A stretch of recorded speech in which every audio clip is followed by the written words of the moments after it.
សួស្តីបងប្អូនពុកម៉ែមេទាំងអស់គ្នាបាទសម្រាប់តម្រុយឆ្នោតជូនបាទថ្ងៃទី4ខែ12ឆ្នាំ2025នេះបាទ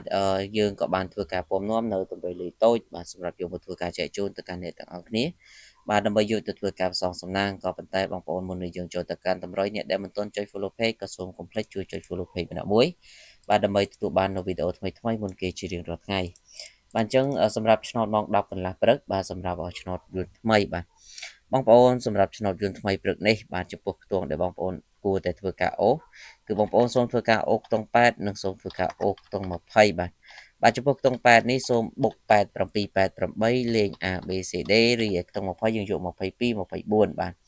សម្រាប់បងប្អូនទាំងអស់គ្នាបាទដែលចង់បានលេខល្អពិសេស VIP ម៉ោង1កន្លះឆ្នោតយន្តថ្មីនិងឆ្នោតយន្តចាស់ម៉ោង4កន្លះគឺ2ម៉ោងហ្នឹងគឺជាម៉ោងពិសេសរបស់យើងបងប្អូនអាចធ្វើការឆាតចូល page ឬក៏ឆាតចូលប្រអប់សារគឺខ្ញុំមានលេខតូច2គ្រាប់ឲ្យបងប្អូនយកទៅធ្វើការផ្សងសំណាងបាទបញ្ជាក់លេខ4ប៉ុស្តិ៍ ABCD សេវា 50000 រៀលបាទឆ្នោតចិញ្ចឹមទៅយកសេវាអញ្ចឹងអ្នកទាំងអស់គ្នាអាចធ្វើការឆាតមកយកបានសម្រាប់ម៉ោង6វិញគឺសូមអ្នកទាំងអស់គ្នាលេងខ្ទង់10និងខ្ទង់40